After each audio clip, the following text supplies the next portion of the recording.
Hoje, nossa segunda oportunidade que temos, fazer nosso culto presencial.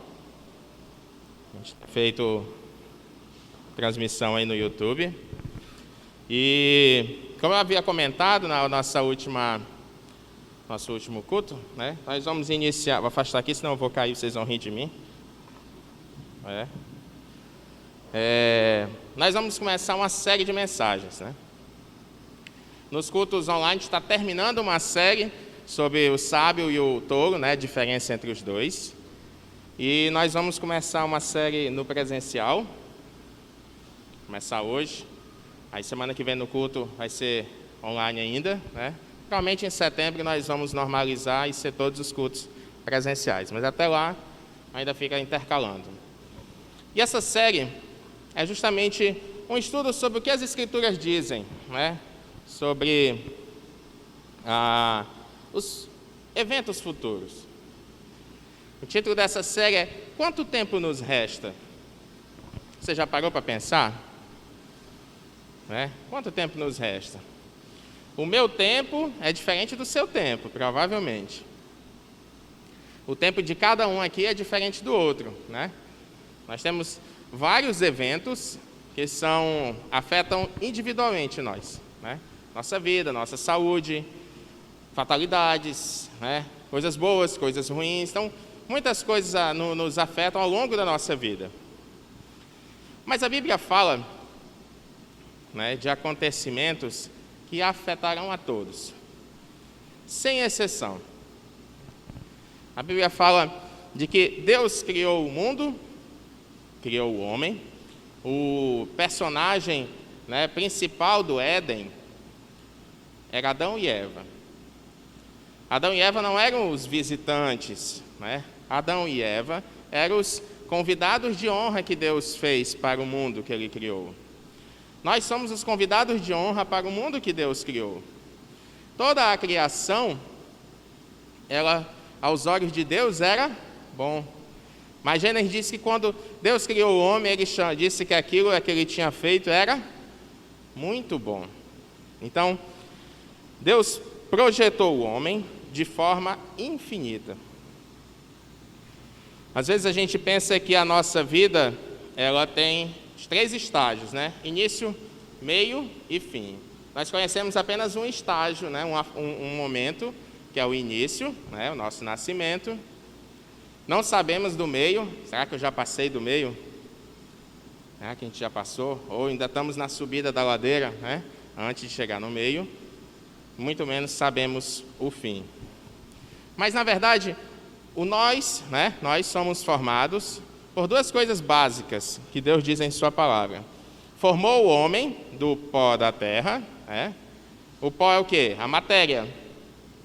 Nós somos seres que temos matéria, materiais. Nós somos formados por carne e osso, certo? Mas o pó da matéria, ali, não tinha vida. Deus precisou o quê? Dar a ele algo eterno. Um fôlego de vida. A alma. E a parte material que nós estamos acostumados, ela é finita, Ela morre, apodrece e acabou. Mas a parte imaterial, a nossa alma, essa é eterna. Mas, como assim eterna? Ela não tem fim. Não importa se você crê ou não crê, ela será eterna. O que mudará tudo isso é onde ela estará ao longo da eternidade. Mas ela é. E uma das coisas, até se torna meio que cultura, não sei, mas entre o cristão e qualquer pessoa, é um certo temor, um certo medo sobre as coisas futuras, Não, Apocalipse é negócio de doido. Eu leio lá, aquilo lá, não. Tenho medo de Apocalipse ou de outras coisas assim. E a verdade é que a palavra de Deus, a palavra Apocalipse, uma revelação, é você tirar do escuro, a origem da palavra ali, que é justamente o quê? Trazer ao homem o conhecimento. Olha como isso é importante, e a própria palavra de Deus diz em Apocalipse, Bem-aventurado é aquele que lê os livros, né? Lê as palavras deste livro da lei, né? Bem-aventurado é aquele que lê essas palavras e guarda. Quem aqui já foi no Igarapé tomar banho? À noite. À noite eu fico cabreiro de entrar na água. Ainda mais se eu nunca tiver ido naquele lugar. Uma vez a gente foi visitar um local para acampamento. Faz muito tempo isso. Não tanto, né? Mas fazia bastante tempo. E a anunciação foi.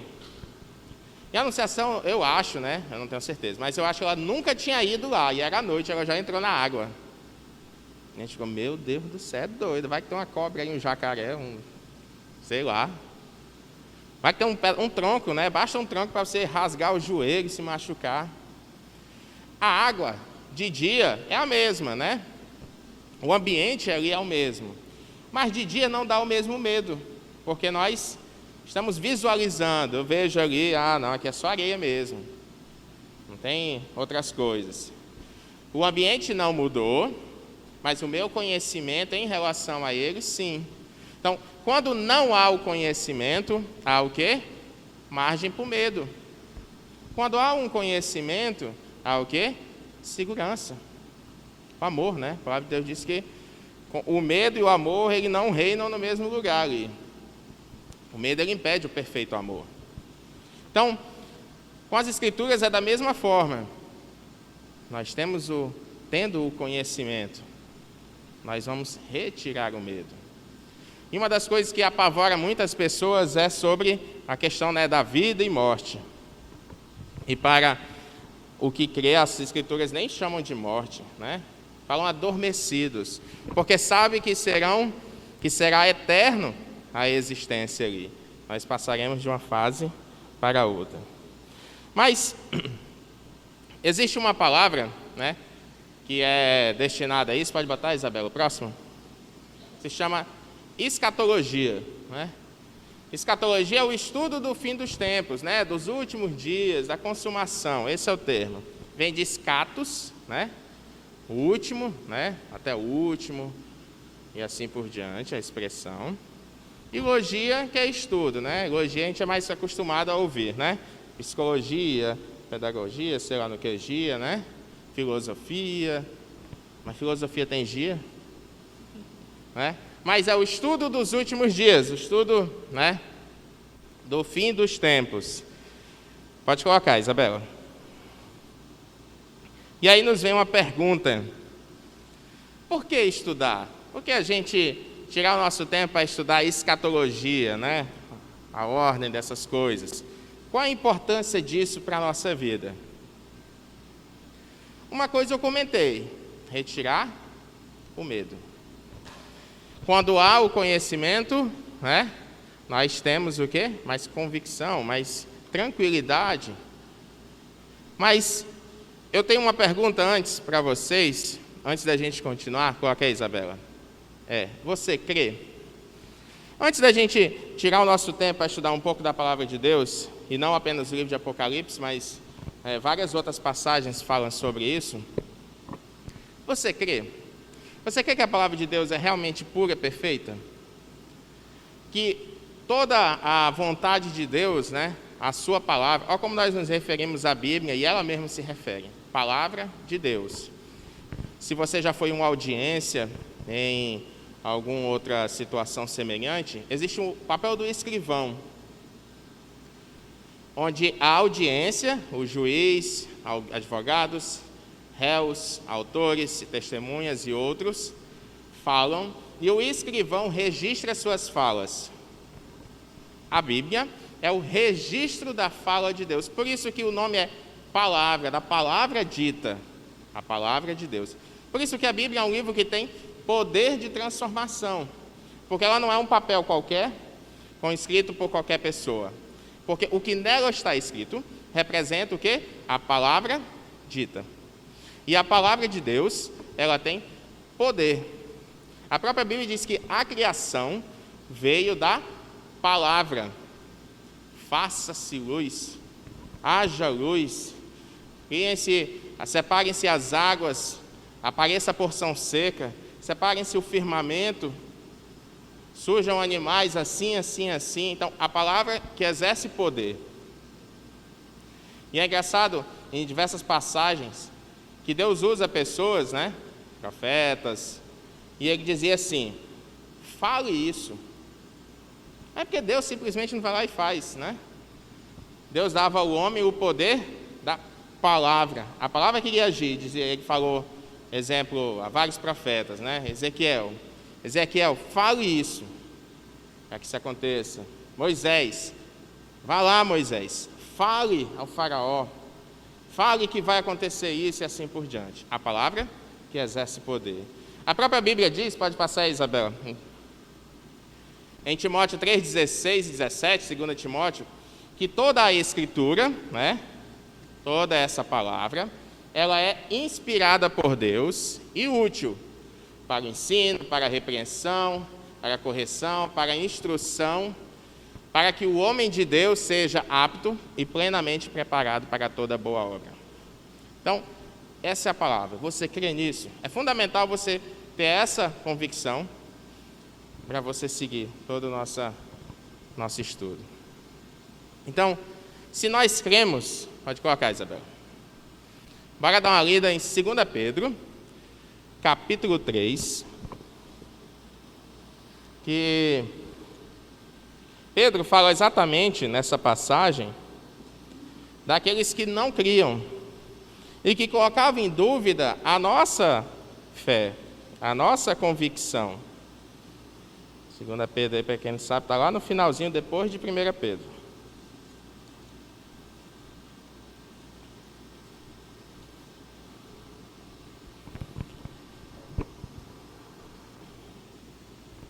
Todos acharam? 2 Pedro, capítulo 3.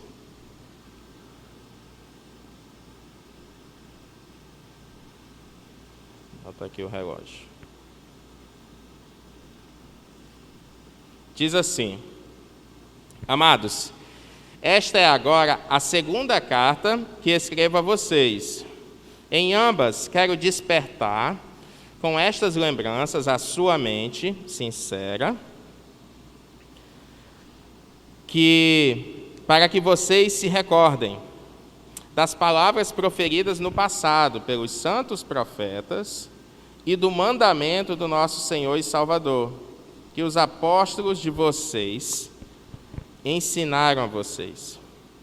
Antes de tudo, saibam que, aí Pedro começa a dar alguns avisos, nos últimos dias, surgirão o quê? Escarnecedores, zombando e seguindo as suas próprias paixões.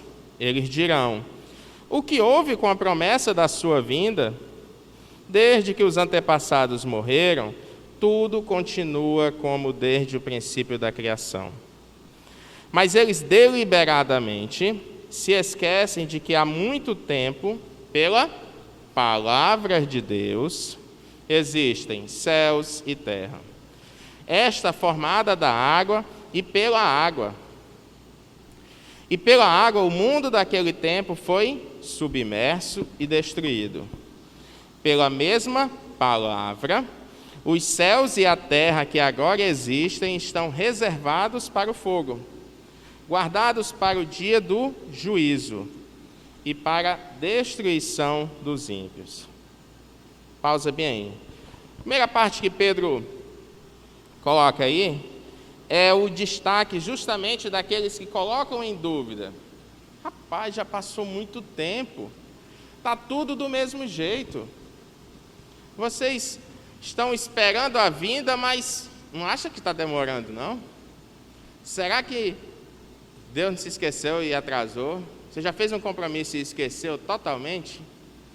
Eu já esqueci até de contar quantos compromissos eu esqueci, que a memória não ajuda.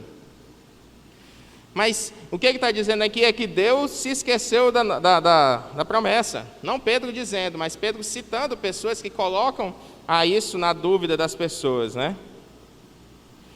E Pedro cita algo que nós vivemos hoje. Ele diz assim: saibam que nos últimos dias... Deixa eu voltar, cadê o versículo? No 3. Surgirão escarnecedores, zombando e seguindo as suas próprias paixões. Hoje é o que mais tem, pessoas que zombam da nossa fé. Pessoas que, olha, uma coisa é você não crer, outra coisa é você escarnecer, zombar. Por exemplo, eu não creio que Maomé é o meu salvador, mas eu nunca perdi meu tempo escarnecendo e zombando quem crê.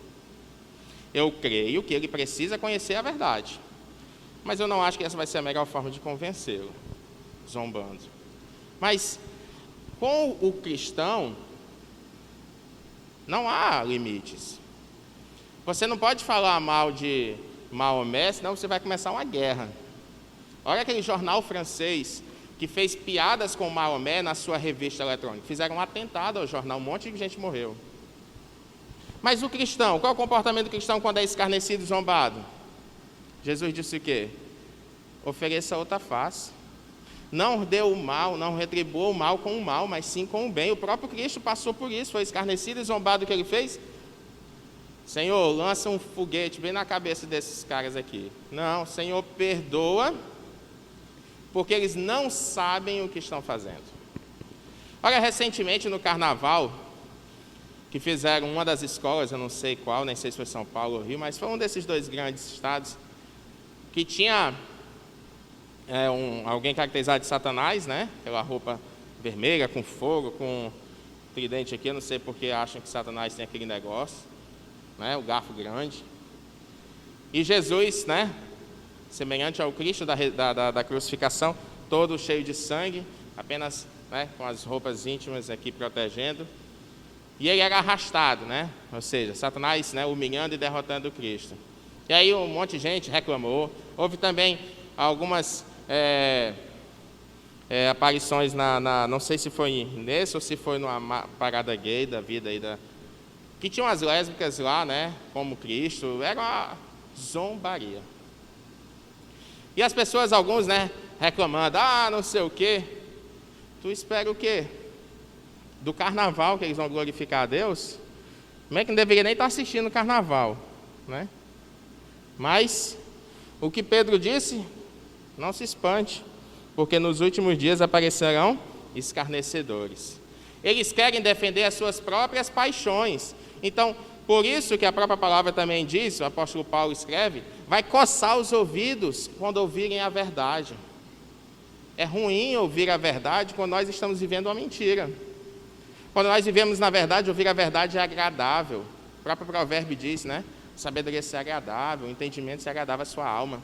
Quando nós vivemos na verdade, ouvir a verdade é muito bom. Mas quando se vive uma mentira e quer defender essa mentira, ouvir a verdade incomoda os ouvidos. E isso nós estamos vivendo. Seguindo o que Pedro escreveu, nós paramos aí no verso 7. Ele diz assim, Pedro começa a explicar para a gente, olha, não fiquem preocupados com esses que estão dizendo que Deus esqueceu do compromisso deles. Eu vou explicar para vocês um pouquinho. Primeira coisa que Pedro diz, não se esqueçam disto, amados. Para o Senhor, um dia é como 1000 anos, e 1000 anos como um dia. O Senhor não demora em cumprir a sua promessa, como julgam alguns. Para bem aí. Primeira coisa que Pedro diz, gente, o nosso tempo não é o tempo de Deus. Pedro não está dizendo literalmente que um dia de Deus equivale a 1000 anos nosso, ou o contrário. Não, o que Pedro está dizendo é, o seu tempo não é o tempo de Deus. O tempo que Deus planejou para esse dia, né, o dia, né, que Ele trará juízo à terra, o dia que Ele trará salvação e juízo. Salvação para alguns, condenação para outros. É um dia que o Deus Pai conhece. Nem os anjos conhecem. Nem aqueles que morreram com Cristo, estão nos céus, sabem. A Bíblia diz lá em Apocalipse que, né, na visão que João teve, que aquela multidão falava, até quando, Senhor, tu vais suportar isso? Até quando vai deixar que aconteçam essas coisas com as pessoas? Aqueles que estão sofrendo por defender o teu nome. Não é? Deus suporta o mal. Aí entra o ponto que Pedro vai falar. No verso 9, o Senhor não demora em cumprir a sua promessa, como julgam alguns. Mas o que Pedro diz é que o Senhor é paciente com vocês, não querendo que ninguém pereça, mas que todos cheguem ao arrependimento. Deus é paciente. As profecias citam nessas visões de João, sobre chama-se taça da ira de Deus, né? Que ele coloca a simbologia, né, do vinho como sangue derramado. Então, como Deus suportando todo o mal da humanidade, mas não sendo esquecido. Suportar em paciência. Acho que tu pode até colocar, Isabela, o slide está com essa palavra aí. Acho que é o outro, que eu... Não, então volta lá mesmo, depois eu falo disso. Deus suporta, mas não esquece. E por isso ele trará juízo. Então, o que Pedro está defendendo nesse pedaço da passagem é: Deus está sendo misericordioso, dando a oportunidade de arrependimento. Às vezes a gente vê algumas coisas terríveis e a gente pensa, como é que Deus pode existir? Mas qual foi a origem de tudo isso? Foi no erro do homem, não de Deus.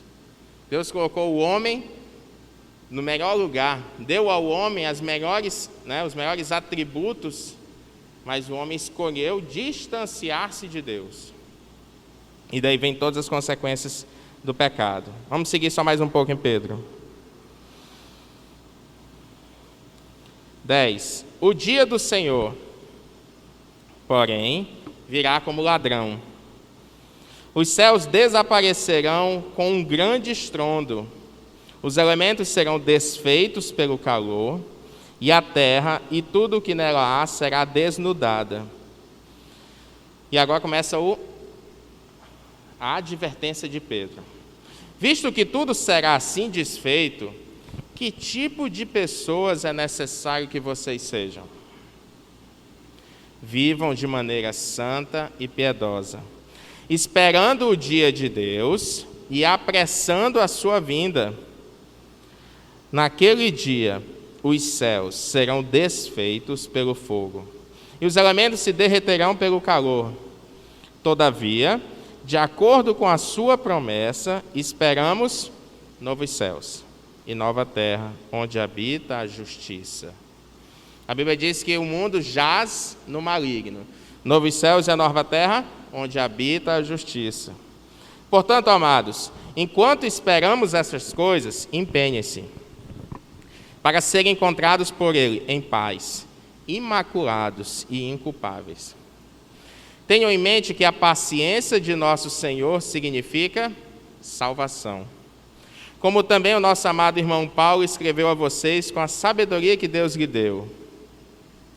Ele escreve da mesma forma em todas as suas cartas, falando nelas destes assuntos.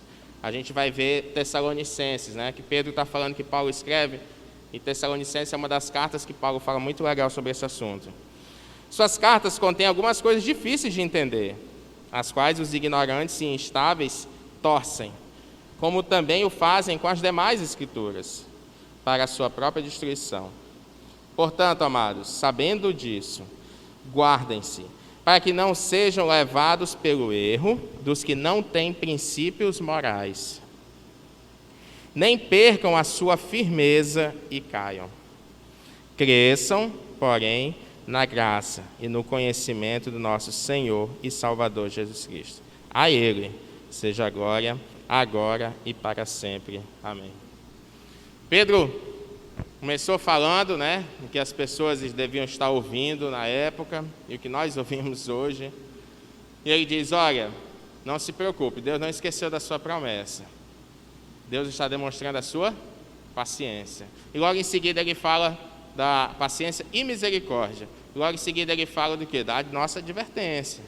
Olha, sabendo que esperamos isto, e sabendo que será dia e hora desconhecido, virá como um ladrão, né? Não imagina que hora o ladrão vem, mas você pode se preparar. Coloca uma cerca elétrica, bota uma concertina, bota uns pitbull, sobe esse muro, mas você não tem como saber o momento. Mas quando vir, você não será encontrado, despreparado. E aí Pedro fala de uma vida santa e inculpável, uma vida, digna. Pode colocar aí, Isabela. Então o Senhor não demora em cumprir a sua promessa.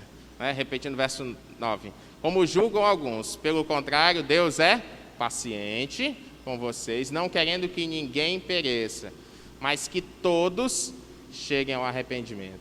Esse é o desejo de Deus, que ninguém se perca. Pode passar, Isabela.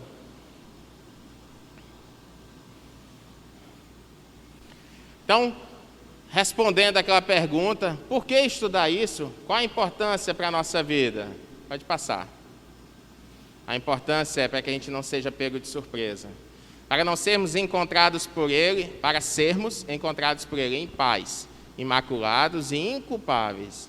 Imaculados é sem mancha, sem mácula.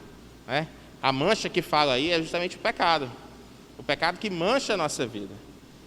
Vivendo de maneira santa e piedosa, esperando o dia de Deus e apressando a sua vinda. Algumas traduções, essa palavra apressando é ansiando, de anseio, quando você fica nervoso, no sentido de uma expectativa grande. Imagine no dia do casamento, a noiva e o noivo. Todo mundo olha para a noiva no dia do casamento. Eu gosto sempre de olhar um pouco para o noivo, porque ele também fica na expectativa, a espera ansiosa da chegada. A Bíblia compara o dia do Senhor como um evento de um casamento, onde a noiva é a igreja, o noivo é Cristo.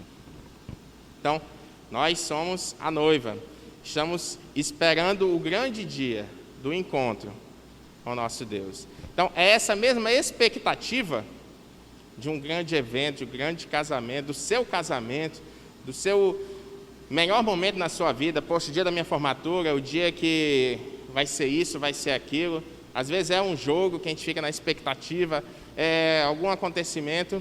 É esse sentimento que Pedro fala que nós devemos guardar em nosso coração. Então, por onde a gente começar a estudar isso? A Bíblia cita em vários livros, não apenas Apocalipse, mas a Bíblia é um livro incrivelmente perfeito.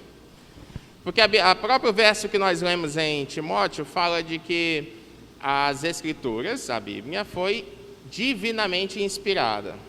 Então, nós temos aqui, digamos que, mais ou menos o número de pessoas que Deus usou para escrever a Bíblia. Você sabia? Deus usou aproximadamente 40 pessoas. Então, imagine um livro que nós vamos construir juntos. Só que o Wilker viveu 1000 anos antes do Henrique.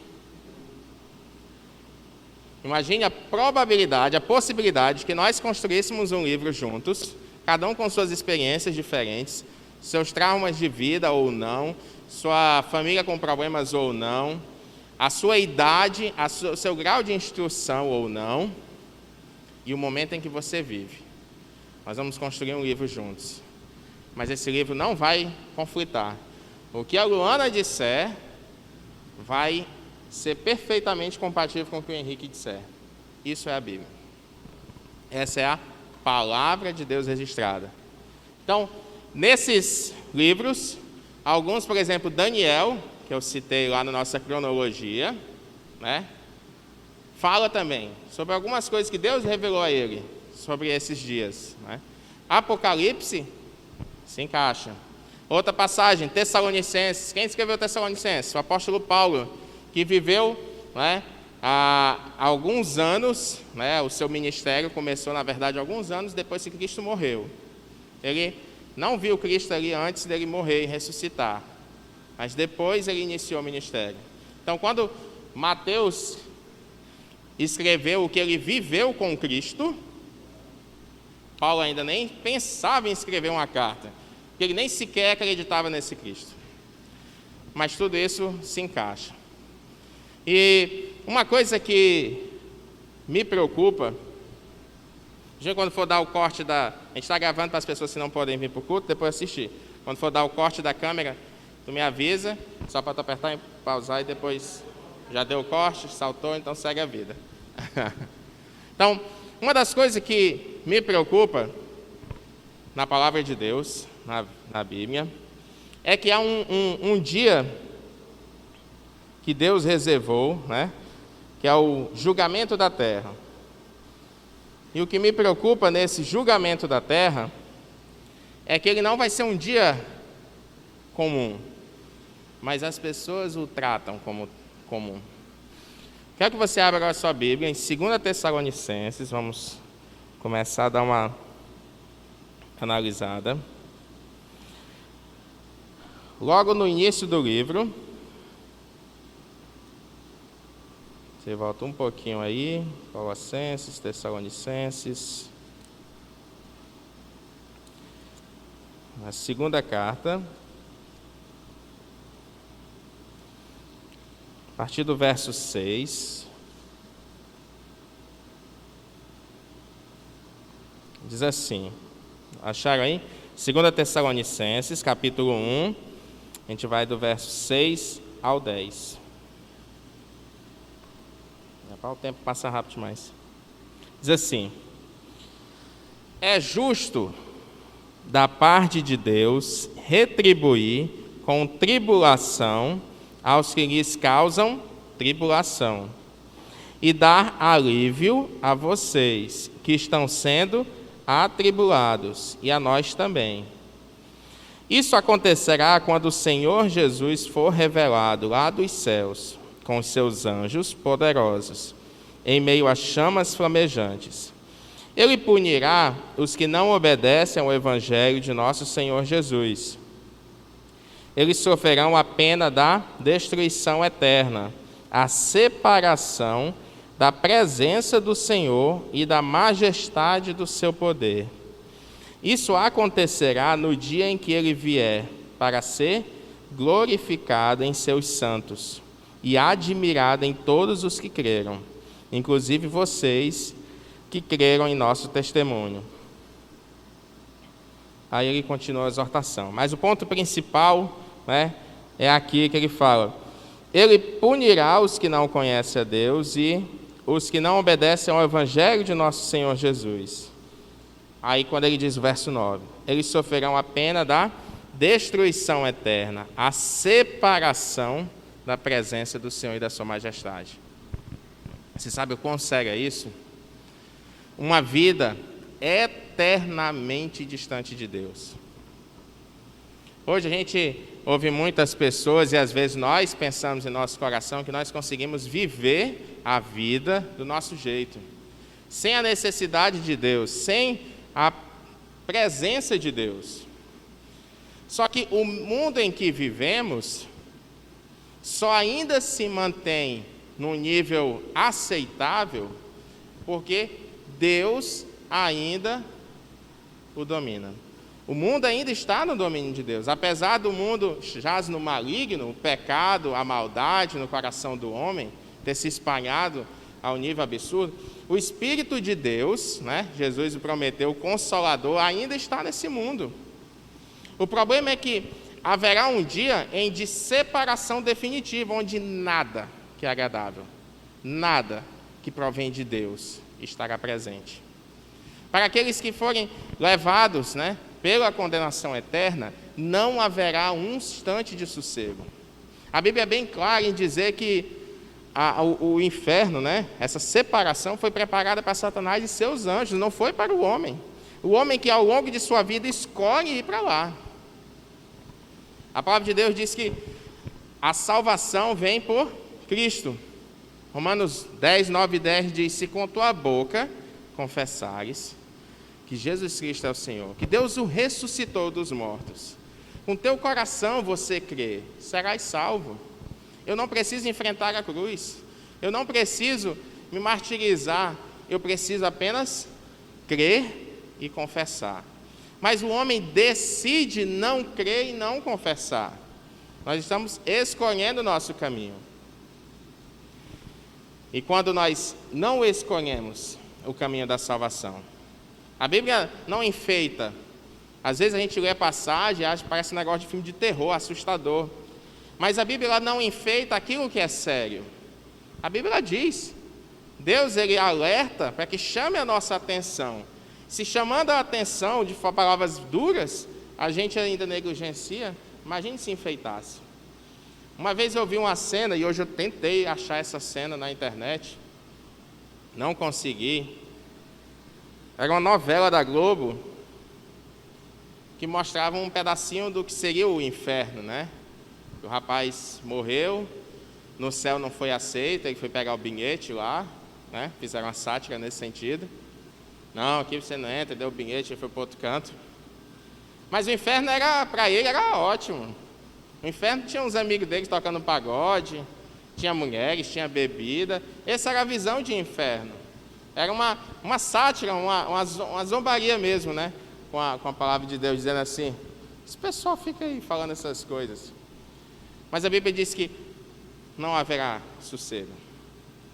Satanás não estará em um reino em que ele é o chefão, dando ordens. Satanás estará sendo atormentado igual a todos os que o acompanharem. Não é um lugar que foi feito para o homem. Sabe qual foi o lugar que foi feito para o homem? O Éden. E o novo céus e a nova terra é o Éden. A esse lugar que Deus fez para o homem. Para que a porção eterna que Deus soprou a cada um de nós passe ao lado dele. Para que a porção eterna da nossa alma passe a eternidade juntamente com ele. Num novo corpo, a Bíblia fala de um corpo, né, semelhante ao corpo de Cristo ressuscitado, um corpo glorificado, onde ele une, né, a parte material com a parte espiritual. Um corpo não mais suscetível às doenças, um corpo não mais suscetível ao envelhecimento, né, vai ficando assim, curvado, as doenças, um corpo mais não suscetível à morte.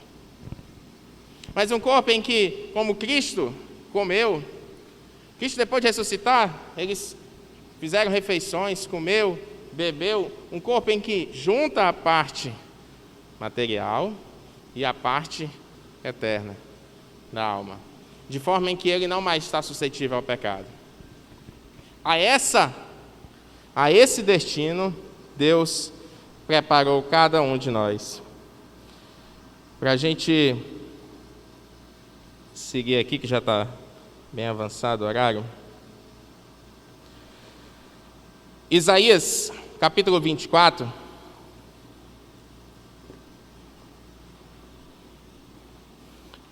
Isaías, capítulo 24, os primeiros versos.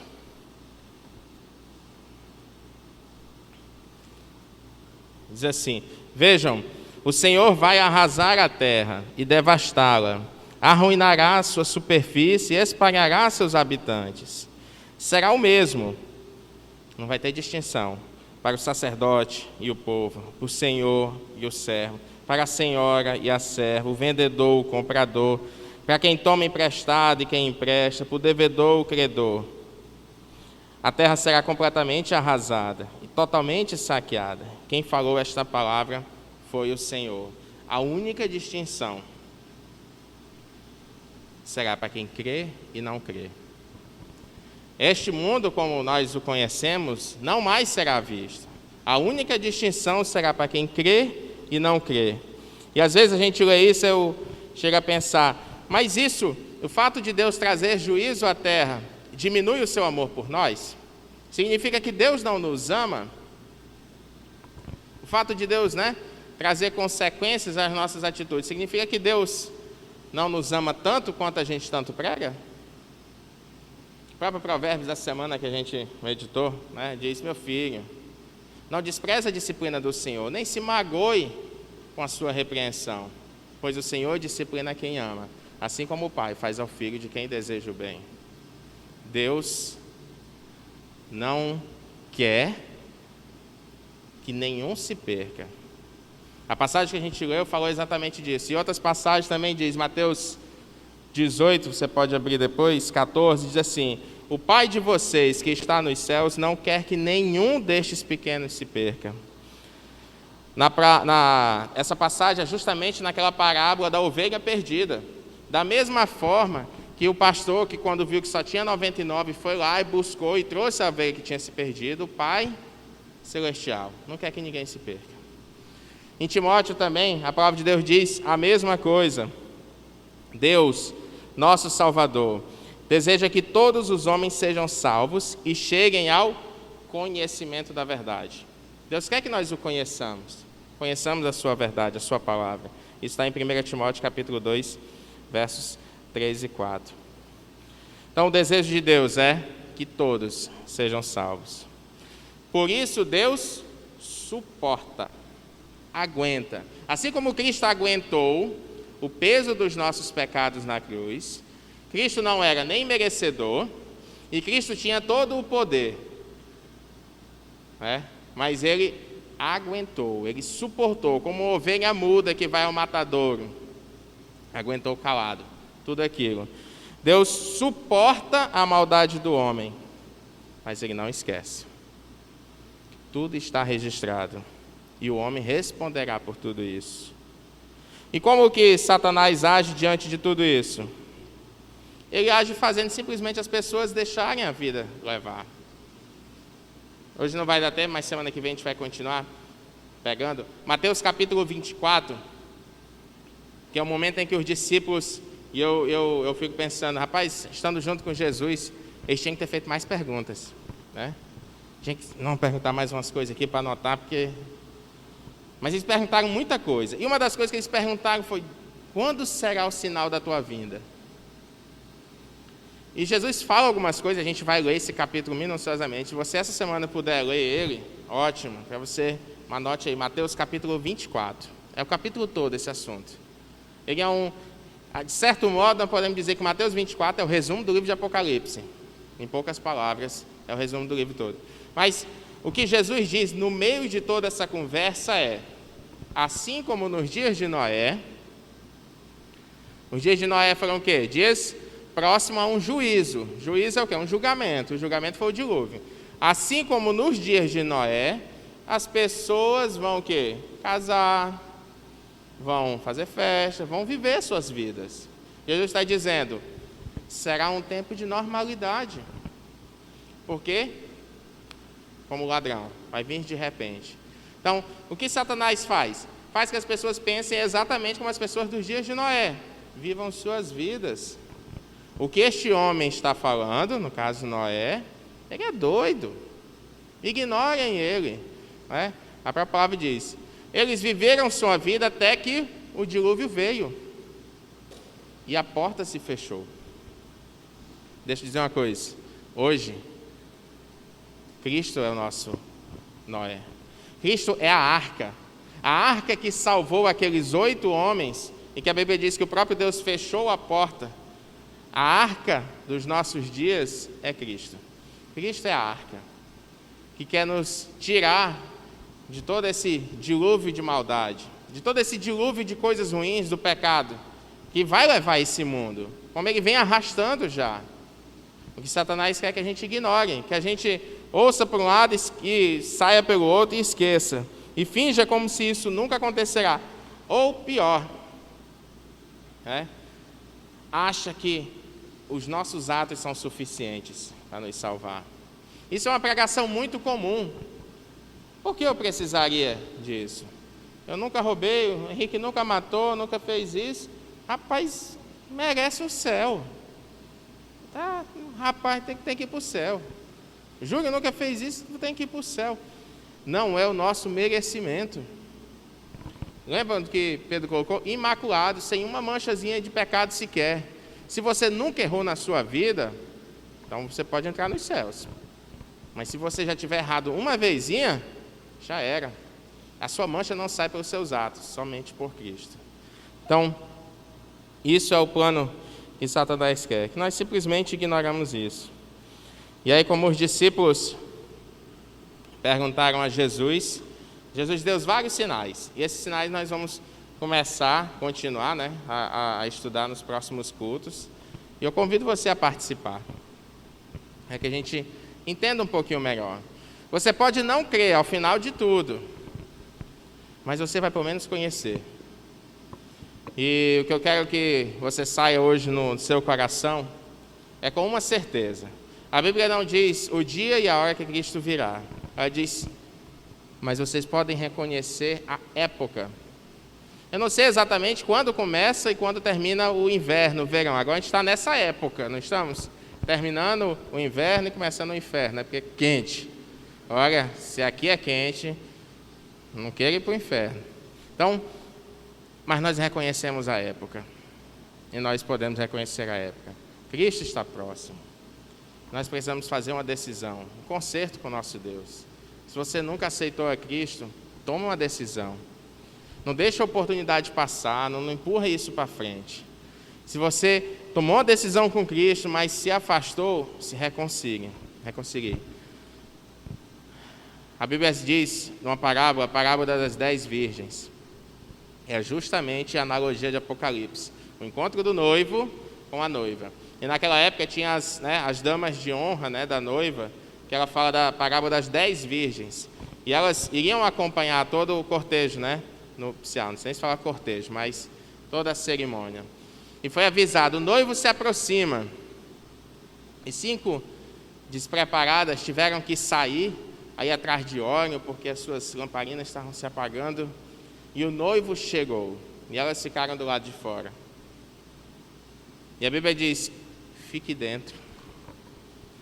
Não se afaste de Deus, porque olha a parábola. Elas passaram muito tempo dentro da casa. Mas no momento em que saíram, foi justamente o momento que o noivo chegou.